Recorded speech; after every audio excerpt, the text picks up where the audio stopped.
My Lords, I wish primarily to speak to the amendment standing in the name of the noble Baroness Lady Meacher, but before I do so, may I just say, without any hint of rancour, in respect of the comments made by the noble Lady Hayter, that she repeatedly described the amendments put down to the Assisted Dying Bill as wrecking amendments.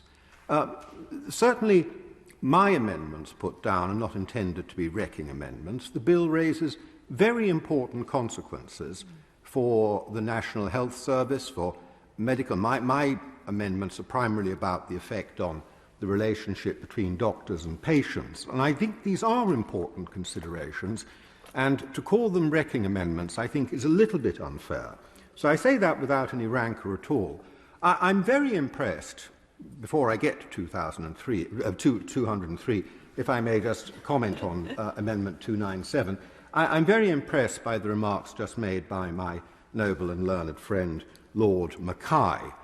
My noble friend, Lord Forsyth, referred to a precedent, but my understanding is that that precedent was a case where the government itself brought forward legislation mandating itself to bring forward a bill.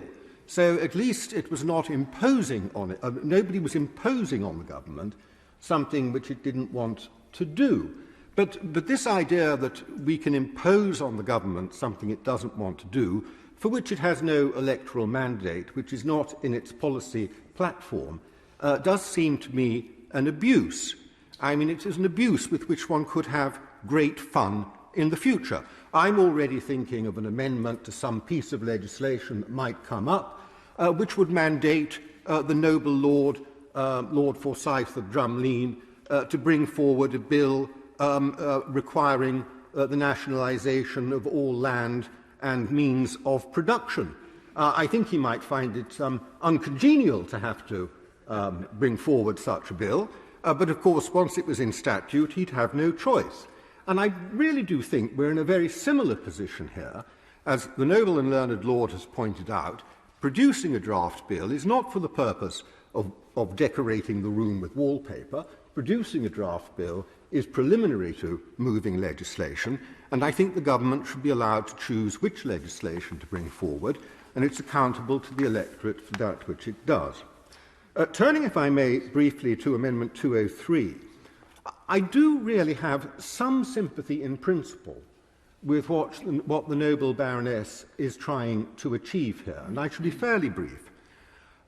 I can well imagine there are occasions when people who are still conscious, still capable of understanding their own affairs, and aware that they're approaching their end of life, might wish to have conversations that are not easy to have, and where there are often not always channels available for them to have one. I take a simple example.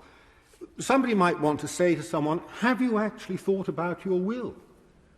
Have you updated it? Are you content with your testamentary dispositions? I can see why that could be a difficult conversation for a member of the family to bring up, and there might be few other opportunities. So I do see the good intentions behind this. But what I have difficulty with, and this is a genuine difficulty, is whether this would work if it was part of statute. It's meant to be part of a set of regulations. My Lords, at the moment I'm currently engaged in the annoying business of trying to do something to move about my savings.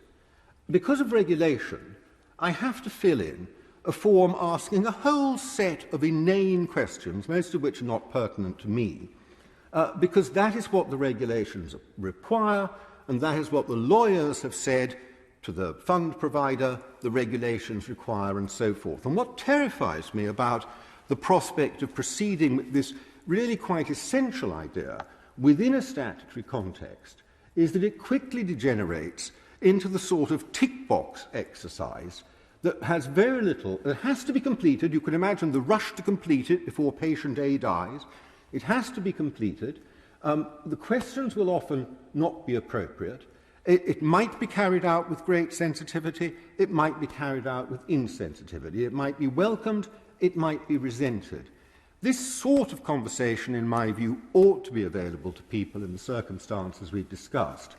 But I would only say I think this is the wrong route, and it would be better if its provision were pursued through the charitable and the pastoral sector rather than through being embedded in what will inevitably be an insensitive statute.